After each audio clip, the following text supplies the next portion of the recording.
I'm pleased, I'm delighted to be able to be here. There are about 4 or 5 different folks came up to me tonight to tell me this is a really low threat, low risk environment. Now, when somebody tells you that one time, okay, you take that into account. When they tell you that 5 times, that gives me a little bit of pause. Now, some of you probably think that the reason I'm here speaking to you tonight, an officer wearing a Navy uniform, is because I lost a bet back in December. I did lose a bet back in December, but that was not the payoff to come and spend time. It is the shared adversity that comes from being a fellow J3 on the Joint Staff that General Ham and I have enjoyed that particular pleasure and privilege. For those of you who have spent time on the Joint Staff, the kind of the standing joke is if you either are very, very smart or have good hair, you go to J5.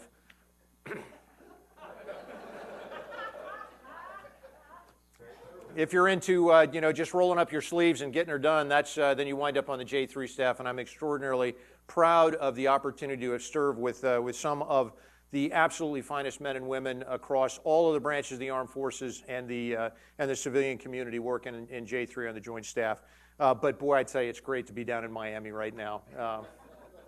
So thanks very much for being here. Addressing this outstanding organization is an honor. It's a particular honor today, as has already been pointed out, on this 74th anniversary of the Normandy landings. It just seems to have a bit more significance today. Now, I have always been in awe of what our joint force predecessors accomplished on that day. And I truly believe that we are able to have events like this tonight because of what those young men did on those beaches, on the seas, and in the air 74 years ago. So a quiet prayer of thanks to all of those who sacrificed so very much for us on that day in France, just 74 short years ago.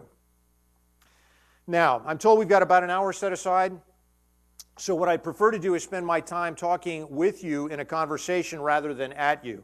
My plan is to open with about maybe 20 minutes of framing thoughts, and then I want to open up the floor for a very spirited question and answer session.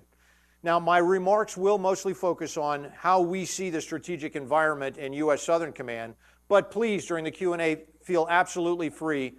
Open up the aperture, and I'll be happy to take questions on any topic that you choose. This evening, what I want to do is offer our perspective on how today's complex global security challenges are playing out in the Americas. Now, often, as has been observed, Latin America and the Caribbean receive less of the nation's strategic consideration. But I intend to convince you tonight that this region that is closest to the United States, merits greater focus. As our new national defense strategy recognizes, we are facing global disorder on a monumental scale. It's characterized by a decline in the rules-based international order and a return to strategic competition on a grand scale. Now, this is creating a global security environment that is more complex and certainly more volatile than any that we have experienced in recent memory. I'm going to go out on a limb here, and I'm going to say that Latin America and the Caribbean is the leading edge of some of the toughest and most complex and most dynamic security challenges that exist today. I firmly believe that what we at Southern Command are learning and the way that we are adapting can apply broadly across the defense spectrum, not just exclusively in the SOUTHCOM theater. These challenges are not traditional military threats, but neither are they solely informational or diplomatic issues either. There's something else. There's something that falls into a gray area, an area that's not, frankly, very well defined, with rules that we are still trying to figure out. But what's happening in this gray zone has significant implications for regional and international stability, for democratic governance, and for what's going to be demanded of all of us as leaders in order to address them. In Latin America, challenges to the rules-based international order come from both non-state and state actors alike. Their motivations are different, but many of their means are the same, and so are the detrimental effects of their activities. Both are expanding coercion to new fronts, and they're violating principles of sovereignty in whole new ways. Both are exploiting ambiguity and the seams in our national security frameworks. And both are deliberately blurring the lines between crime and war, between development and security, and between conflict and competition. And while those actors don't necessarily work together, both benefit indirectly from one another's actions. They create operational space for each other to exist, and they thrive. They have a symbiotic, if sometimes unintentional, relationship.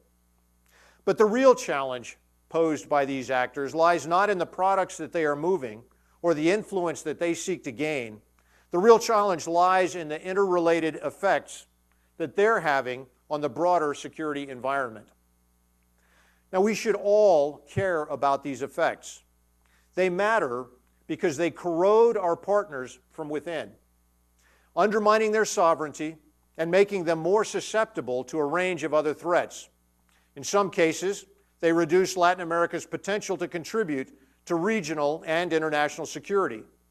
In others, they reduce the competitive space that we have to advance our interests. So let's start first with the effects that are generated by non-state actors, what we call threat networks.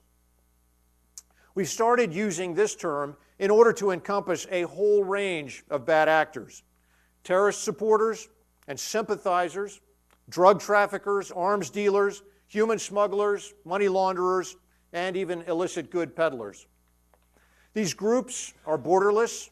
They operate with fluidity and with impunity across all domains in their attempts to evade and to confound law enforcement.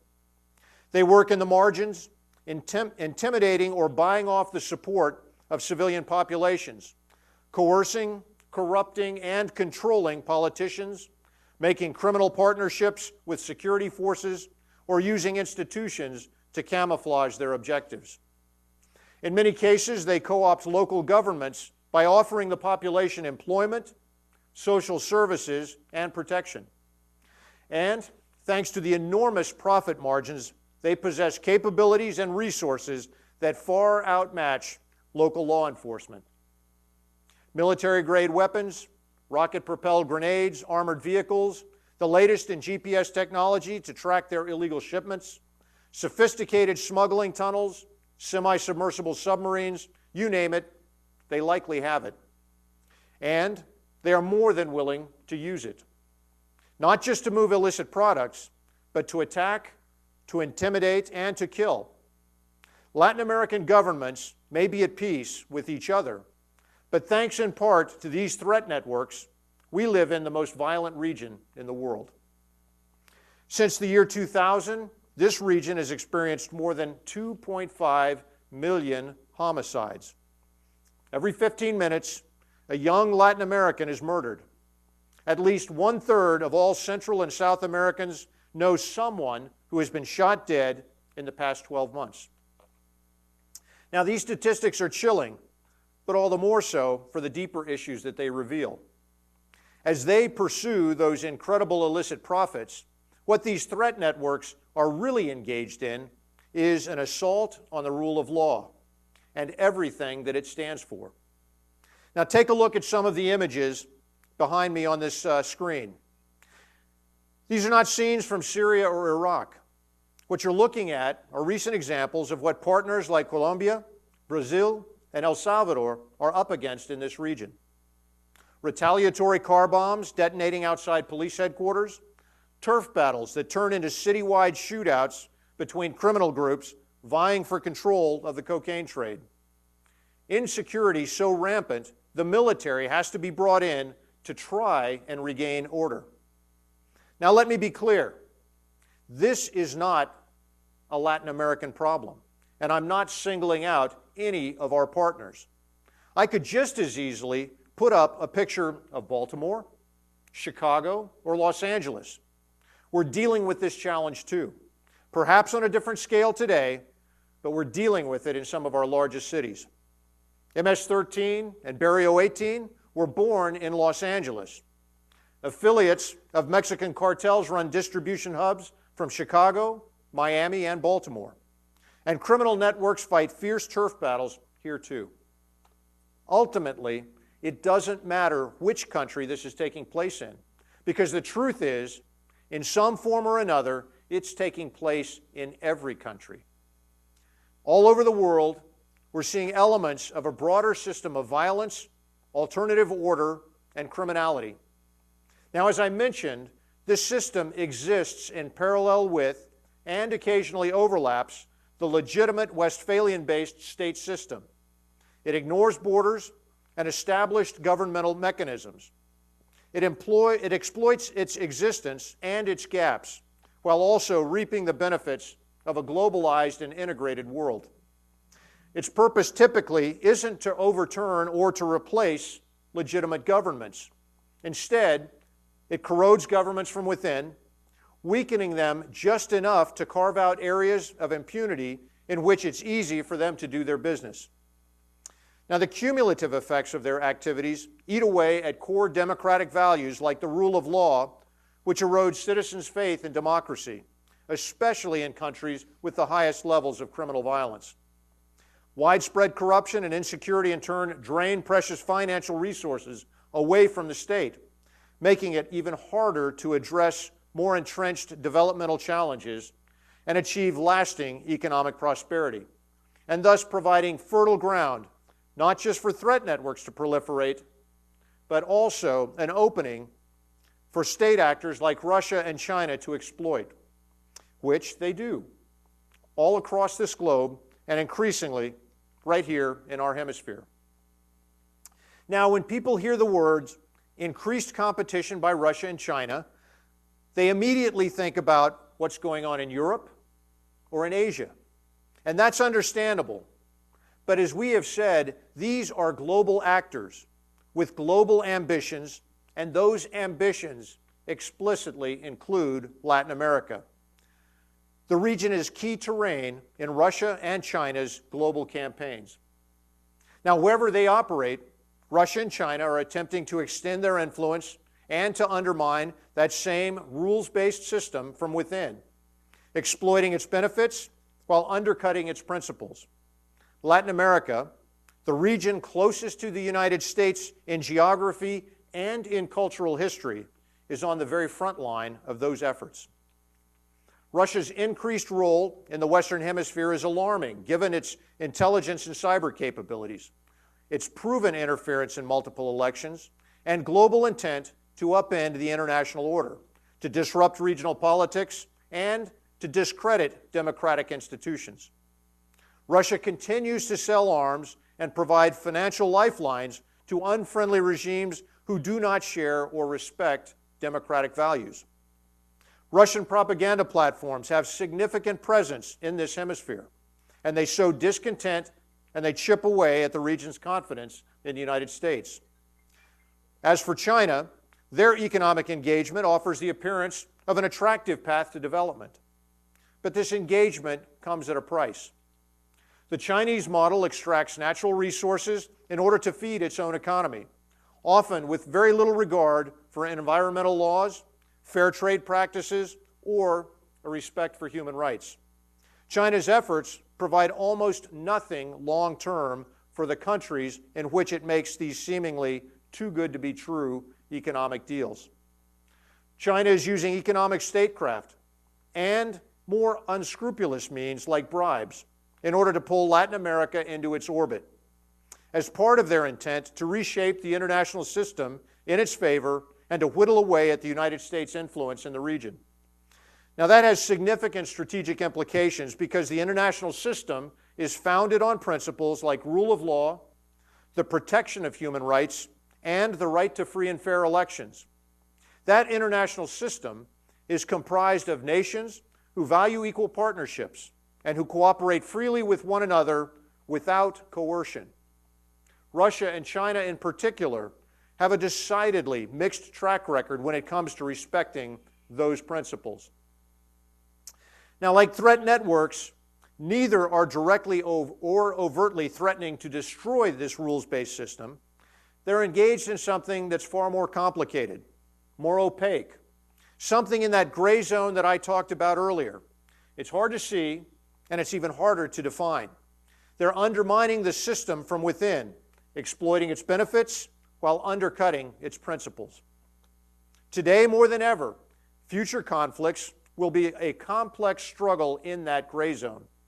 And that struggle may not even come to what we recognize as war.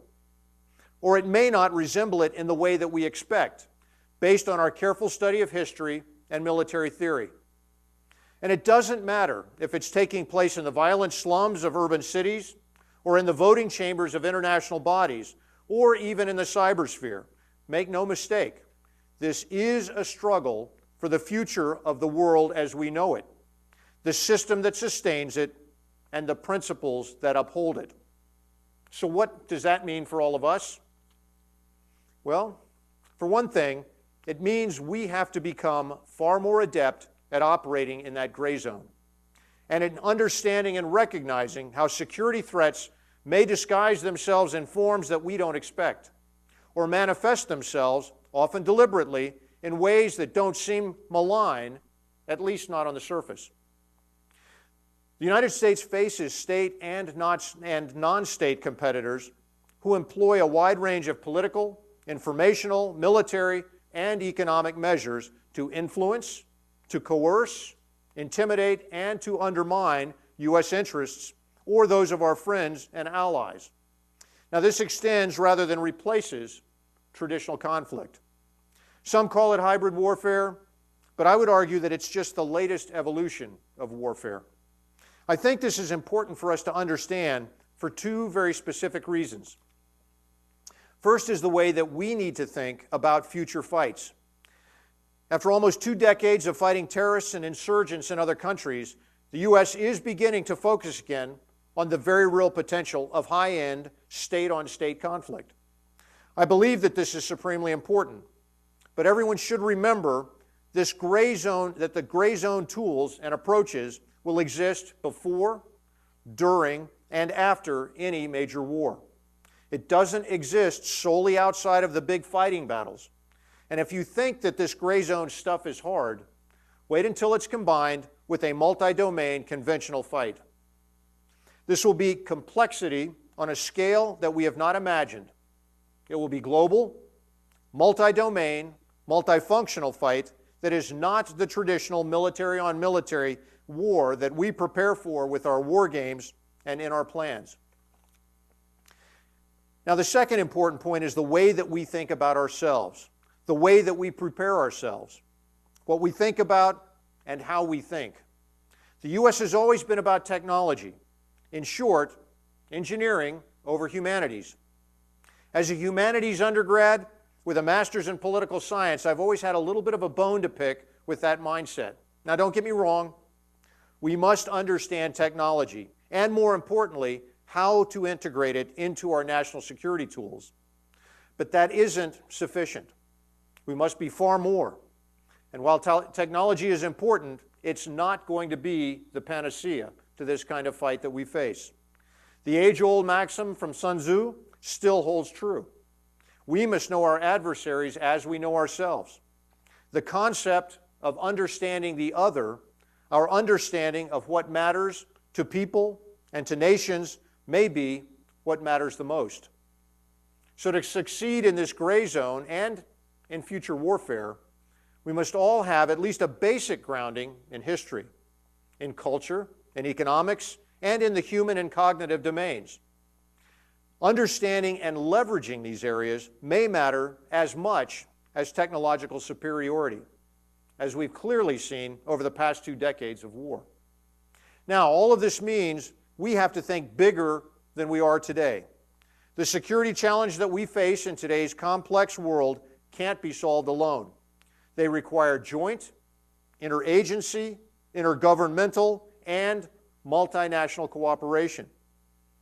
Integrating service cultures and competencies, fostering trust and mutual confidence across the intelligence community, law enforcement, the diplomatic community, with NGOs, and operating together as one ensures that we may be able to meet the demands of the 21st century. So this means we have to do a better job connecting the dots in combined efforts to build something that better reflects the interconnected world that we live in and the interconnected challenges that we face.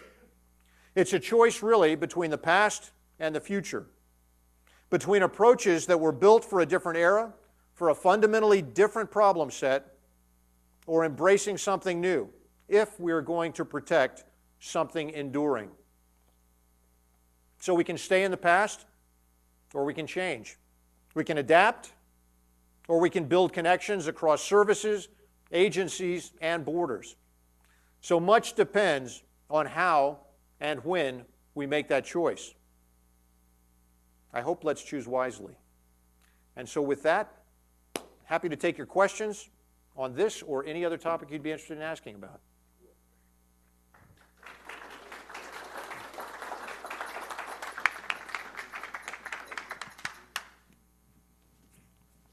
Uh-oh, don't run. Makes people Hi, afraid. sir. I'm Monty Zimmerman, retired Colonel, Army Reserve, and a just recently retired immigration ICE agent. One of my favorite interagency partners, as a matter of fact. So I know General Kelly talked a lot about knowing who we were, being in your position before. I was wondering if you could address Venezuela, the FARC, and Hezbollah. How much time do we have? I'm looking around the room. I'm going to go out on a limb here, and I'm going to guess at least a couple of folks in this room probably have a Twitter account and look and follow Twitter. If you follow my Twitter lead, you'll see Venezuela figures pretty heavily in it. Unfortunately, it seems to be divided almost equally between one group of Venezuelans who are accusing me of planning the invasion of Venezuela, and on the other hand, by a group of Venezuelans who are imploring me to plan the invasion of Venezuela. That's not the problem, and that's not what Venezuela needs, frankly. The challenge with Venezuela is it is a humanitarian disaster of almost monumental proportions. And what is it doing to neighboring countries who are our very close friends and close partners? Conservatively, probably 1 million Venezuelans have fled Venezuela into Colombia. And so one of the challenges, and kind of gets at that plays to the second point you asked about FARC, Colombia successfully concluded a peace treaty that is intended to end a 50-year civil war. One of the challenges in that is reintegrating former FARC members into civil society. The resources available to do that are being consumed at a prodigious rate by the need of the Colombian people to meet the needs of this tidal wave of Venezuelan that have fled across the border into Colombia. And so it has a direct impact on Colombia's ability to successfully reintegrate that population. What does that mean for us? It means we need to continue to stand with our Colombian partners who have been extraordinarily good partners and that we know well, work together well, and who I'm proud to say serve. And I have a Colombian general officer as a director on my staff, is indicative of the level of closeness of that partnership. But it's going to be a challenge. The Venezuela will be a humanitarian challenge for the entire region. The fact that we just saw the Organization of American States successfully vote for the first time on a measure that was critical of Venezuela is that's a landmark achievement. That's never happened previously. But it's because every single one of the countries are recognizing now it's literally the tens to hundreds of thousands of Venezuelans that have flooded into Colombia, into Brazil, into Peru, into Argentina, and Chile even.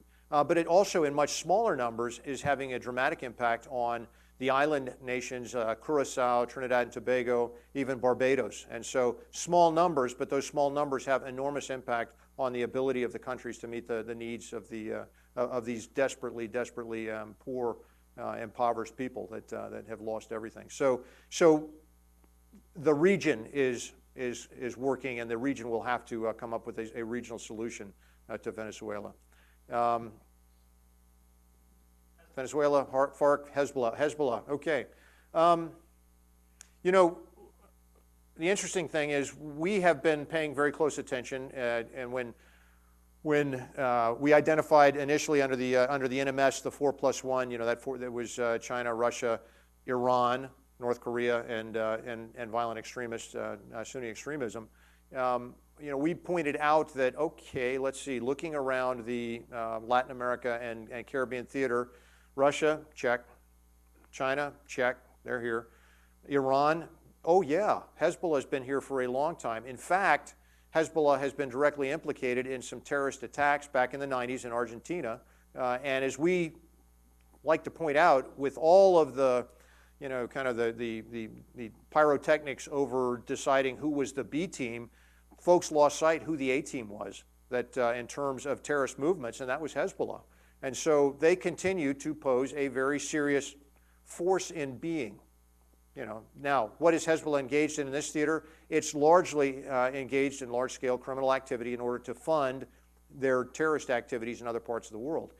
But that does not mean that they don't bear very close observation and watch, because if, for whatever reason, Iran chooses to take advantage of proxies and other elements in order to strike out, we, as responsible security professionals, can't make the mistake of assuming that it will only happen in the Middle East. Just like we can't assume that Russia will only engage in problematic activities in Eastern Europe or China in the South China Sea. If these are truly global challenges, which we believe them to be, we have to pay attention to what they're doing on a global basis. Okay? Sir. Joe Drock, formerly from the Army Staff International Affairs. What's the current status of the Panama Canal in terms of its vulnerability, who the threat might be from, what the threat might look like, and also where it fits into our U.S. strategy and national interest? You know, as you're well aware, there is a treaty between the United States and Panama that governs the free and fair access of the international community to be able to use the Panama Canal. A significant, in fact, our major theater exercise that Southcom runs is an exercise that pulls together the international community, not just the Latin American community, but truly an international community, to test out how we would protect the security of the Panama Canal against a host of different threats.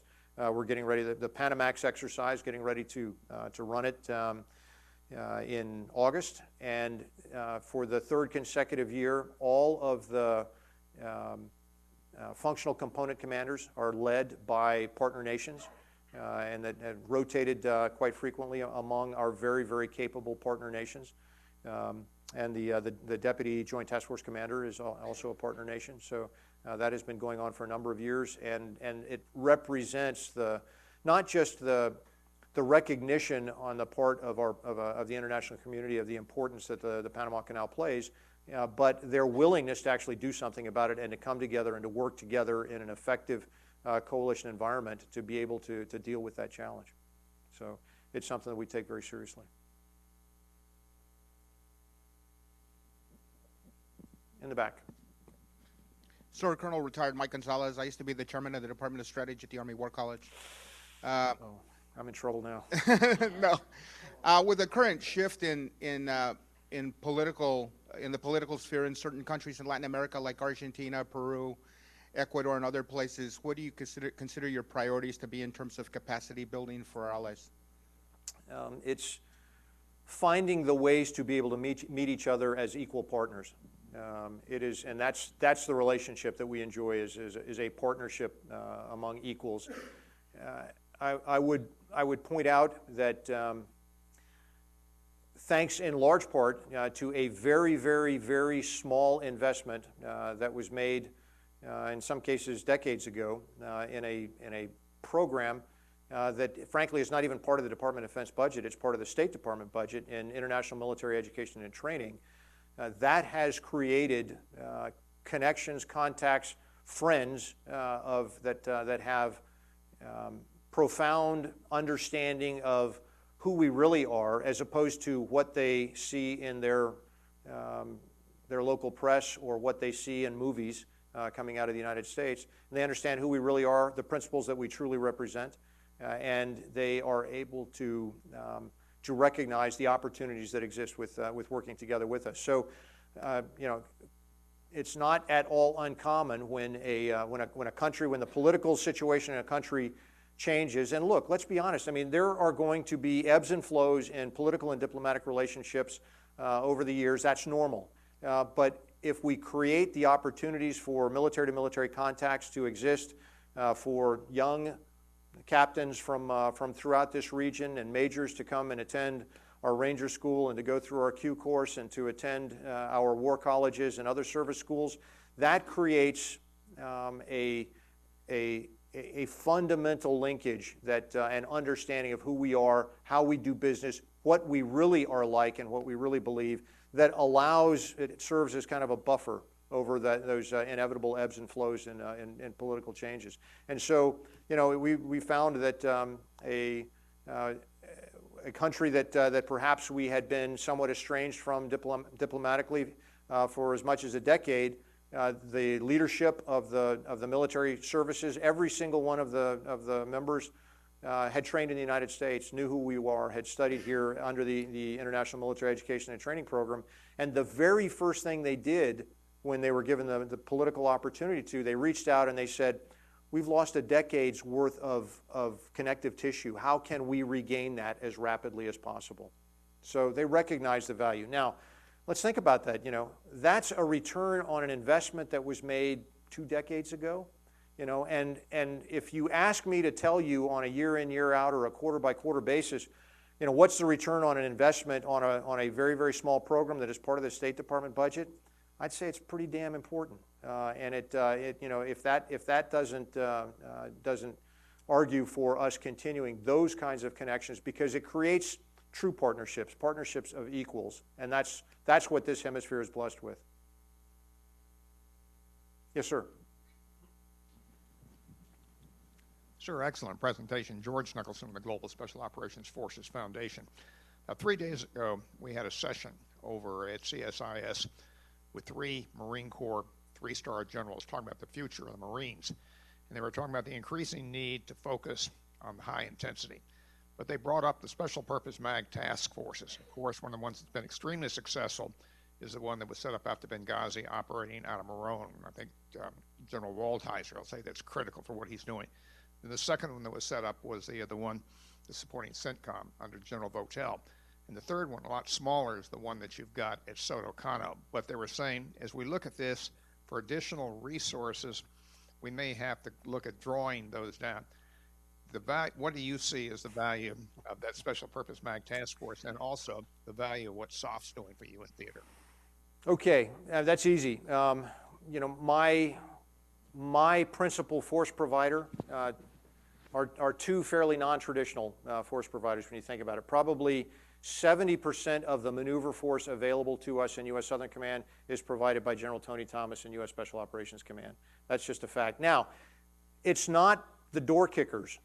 We got a few of those, but it's the civil affairs folks. It's the MISO teams. It's the special activities groups, those small groups of folks that go in, work very, very closely in our embassies with our country teams to enable the country teams to have better situational awareness of what's going on inside those countries, and creates critical nodes in a friendly network that allows us to have excellent situational awareness and understanding. So we know from several decades of counterterrorism operations, to defeat a network, the lexicon has kind of evolved. We started out, it was find, fix, finish.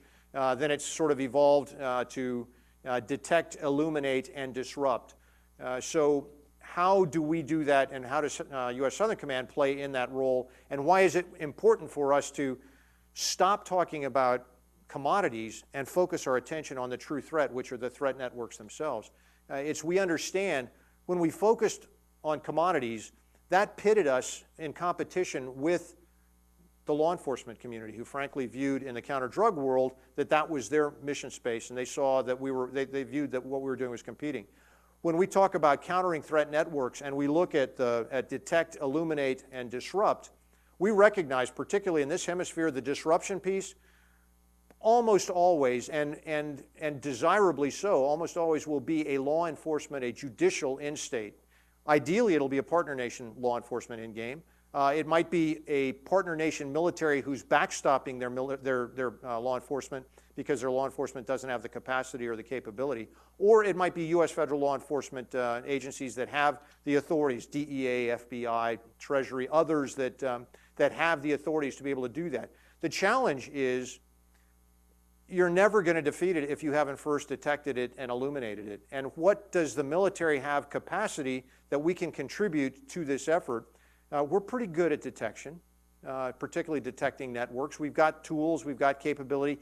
Even U.S. Southern Command, with the paucity of resources that previous J3s on the Joint Staff, myself included, ensured that Southcom would not have, we recognize that we've got the capability on the illumination piece to understand, to make sense of what these networks are, where they are located.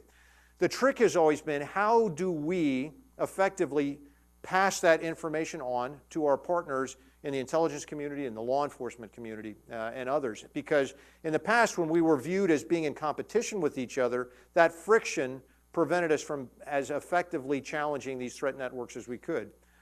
By building trust and by going and working hand in glove with our partners in the law enforcement community and in the intelligence community and in the diplomatic community and explaining who we are, what we are trying to do, how we want to be a helpful partner in this process, we think that we can much more effectively leverage the limited resources that we all have as we face this challenge. So for that reason, we did some internal restructuring. We created a directorate that is focused exclusively on threat networks. And so we took out of our intelligence, our J2 organization, folks who were engaged in network analysis. We took out of our J3 organization everybody who was associated with networks, either counterterrorism, counter-drug. We took all of our liaison officers from the various law enforcement organizations, took them all, put them into a directorate under the leadership of a reserve SEAL Rear Admiral by the name of Brian Hendrickson, and created a network engagement team.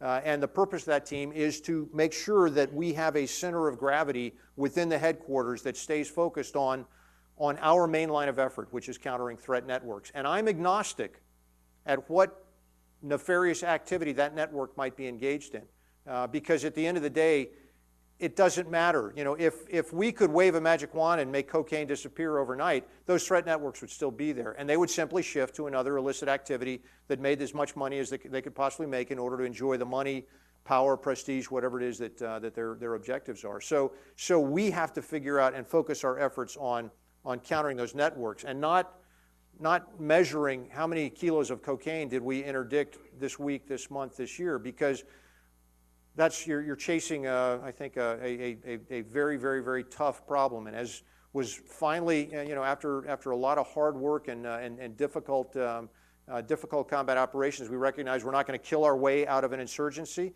The same token, you're not going to interdict your way out of an illicit trafficking network. So we got to tackle the root of the problem. That's the challenge that we face, and that's what we're doing to go after it. Okay, back here in the back, and then up here on the side, and then I'll come back over here.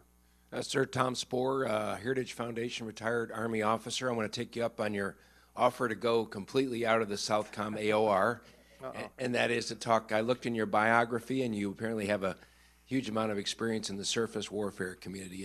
And just the other day, the Navy came out with its own survey that said they have concerns with up to 85% of their surface warfare officers in terms of their ability to navigate and to command and control a ship. And this comes on the heels of Congress trying to legislate new career paths for surface warfare officers, separating their career path from the engineering departments, that type of thing, and inserting their judgment in place of the Navy's. Was wondering, based on all your experience in the surface warfare community, your thoughts on how the Navy got to this place, how the Navy can get out of it best, and any implications for what is probably mostly an Army audience here and how we can guard against the erosion of our skills? Yeah, I will be honest. I will defer to an individual who was deeply engaged in the study that led to one of the two profound investigation or understanding of what was going on, and that's General Ham. And I would defer because he can give you a perspective with completely unbiased eyes and having looked at it. So I would defer to his views on that one. I would also say, how did we get to this point? Look, it doesn't matter. We're at this point. Okay, we understand that. And the good news is, I know personally and have served for many years with the individuals whose responsibility it now is to get us out of this position that we are in. And I have absolute confidence they have the professional knowledge, they have the determination and the discipline in order to take the steps that are going to be necessary to provide the opportunities to train. And ultimately, there's nothing new for my friends who've worn an Army uniform for their entire life. You understand the value of training and of realistic training, and there's nothing that can replace realistic training. And you just got to, it's a time management, it's an investment challenge. And those of us who've been commanders, there will always be things that will compete with the time that you've set aside for training. And so it comes down to how able are you to zealously guard that time. I think we know how to get out of the problem, and if we're able to provide the resources to do it, I'm absolutely confident that we will. Right, I'm sorry, yes, sir. Sir, John Finney, National Guard Bureau. Thank you very much for an excellent presentation. Could you please characterize your level of cooperation with some of the principal militaries in the region, Brazil, Argentina, and Chile, and do they share your concerns about the gray zone? Thank you. I would say superb, and again, it's a relationship based on mutual respect and understanding the level of professional commitment. And that's one of the pieces, I guess, that's probably the least well recognized by our population who haven't spent time working alongside these militaries. Look, I mean, in the vernacular, they got game. They got serious game. They are very good. They face many of the same challenges that we all do in terms of providing the resources and particularly the branches of the military that tend to be capital-intensive, air forces and navies, have tough challenges there. But they are working their way through and replacing and recapitalizing at a rate that gives them the wherewithal in order to work together. I would just, one single example, and I can, it's not my theater, so I'm proud to hold it up. The world's largest maritime exercise, Rim of the Pacific exercise that will be kicking off this summer out in Hawaii. The maritime component commander for this year's RIMPAC is a Chilean Rear Admiral.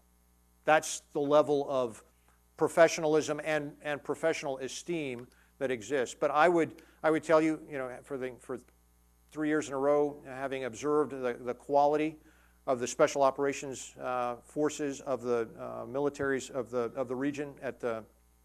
We host a special operations Olympics type of an event, as well as a senior leader seminar to bring together the leaders whose responsibility it might be to employ, to direct the employment of special operations forces. And you get a chance to kind of take the measure of these folks.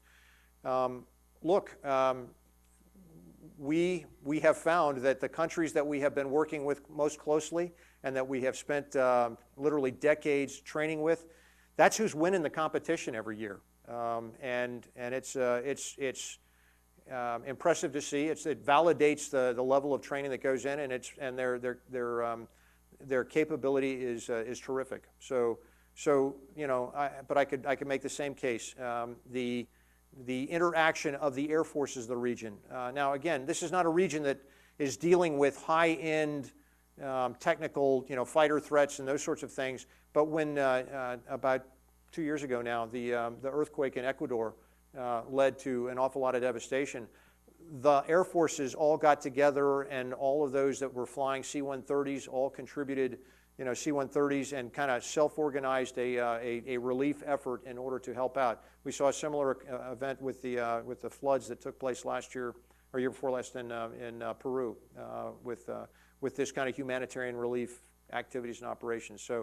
So terrific. I would tell you, I mean, and this is, you're going to get in trouble because I will leave someone out. But when I talk about regional militaries that I would, with absolute confidence, hold up, as next to some of our most longstanding allies in NATO, and I would say these guys are as good and have as good a game. In that group, and this is not all inclusive, so please, to my friends out there, don't. But Colombia, Peru, Chile, Argentina is coming back as they struggle to recapitalize a military that was neglected for a decade. Brazil, terrific, and what's more important, they want to work with us. They are most interested in, because they view us as having common interests.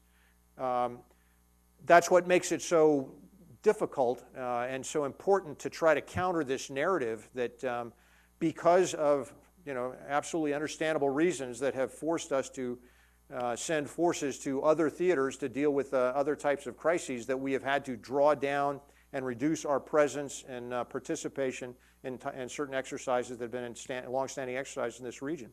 But it also, we don't want it to be, our dear friends the Russians, are peddling the story of the United States. We're not a reliable partner. We're withdrawing from the region. We don't care about Latin America and the Caribbean.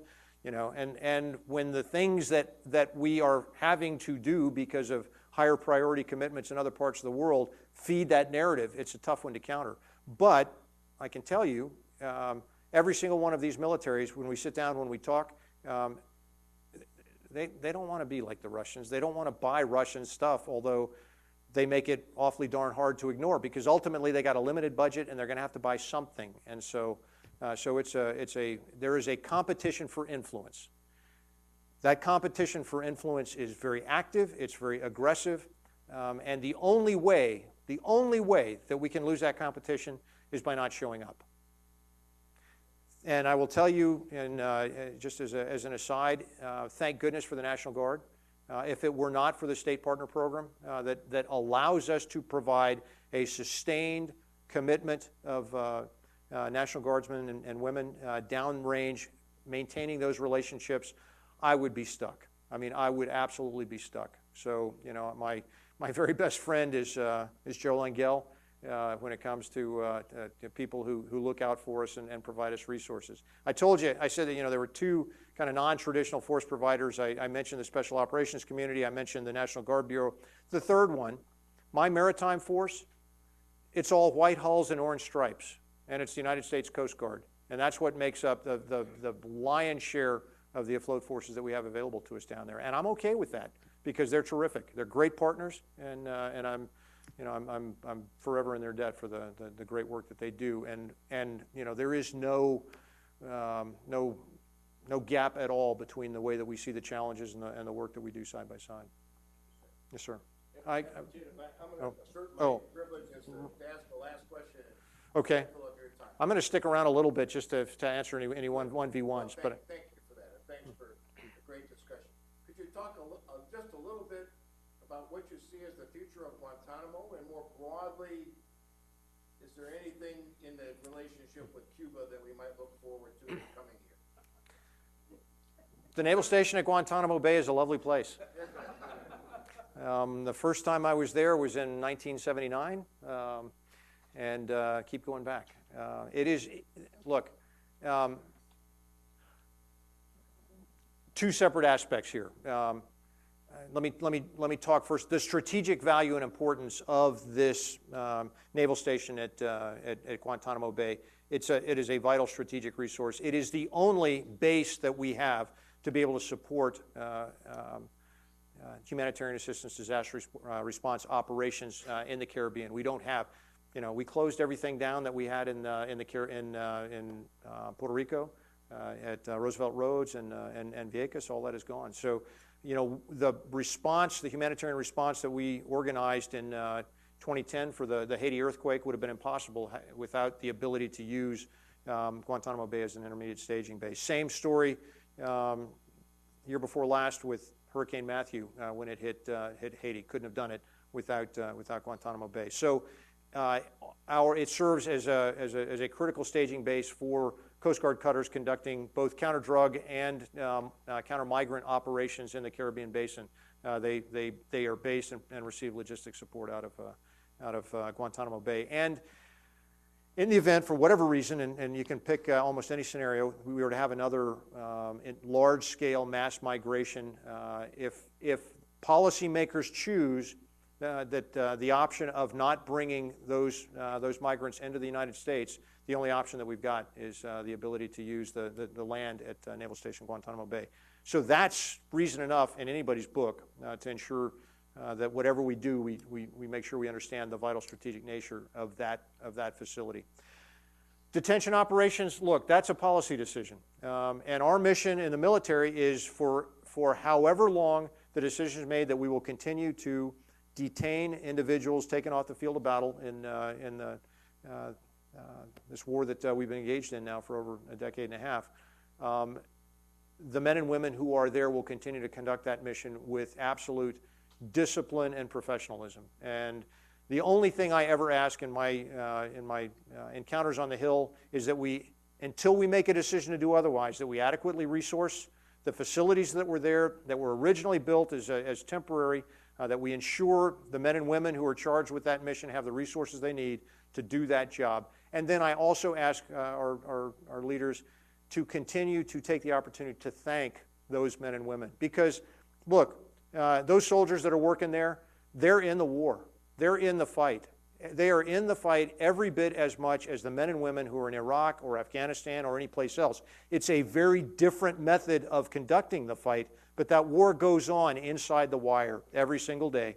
And anybody who thinks differently, come down, come visit, take a look, and you'll see you can be enormously proud of the job that they're doing. And we owe it to those men and women that when they come home from that deployment, that we applaud their service, we thank them for their service, and that they feel as valued for what they have done as the men and women who are coming home from Iraq and Afghanistan.